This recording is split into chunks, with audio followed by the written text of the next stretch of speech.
কুমারের চক্রান্তে মিথ্যা অভিযোগে অ্যারেস্ট হলো সূর্য। চক্রান্তকারী কুমারকে ধরতে এবার পাল্টা জাল পাতল দীপা। হ্যাঁ বন্ধুরা, এমনটা দেখতে পাবো অনুরাগের ছোঁয়া ধারাবাহিকের আগামী পর্বগুলোতে।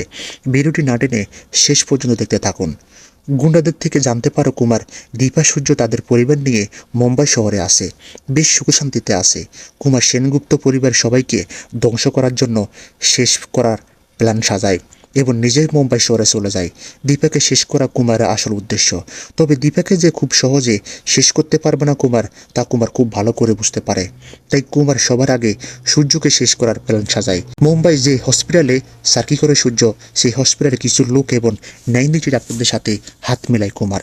তাদেরকে মোটা অঙ্কের টাকা দিয়ে সূর্যকে ফাঁসানোর প্ল্যান করে কুমার। মিথ্যা অভিযোগে সূর্য ফেঁসে যায় এবং সূর্যকে পুলিশ অ্যারেস্ট করে নিয়ে যায়। গোটা ঘটনায় বেশ লাইভ দেখাতে থাকে। ডক্টর সূর্য সেনগুপ্ত অর্গান পাচারকারী সংস্থার সাথে যুক্ত এবং আরও অনেক দুর্নীতির সাথে যুক্ত, এমনটাই সূর্যের দিকে অভিযোগের তীর ছোড়া হয়। দীপা সব কিছু বুঝতে পারে যে সূর্যকে কেউ ফাঁসিয়েছে, কিন্তু কে ফাঁসালো সূর্যকে? মিশকা নয় তো? এই সব কিছুর পিছনে ভাবতে থাকে দীপা। ঠিক তখনই তবলা দীপাকে জানায় যে মিশকা নয়, এই সব কিছুর পিছনে রয়েছে কুমার।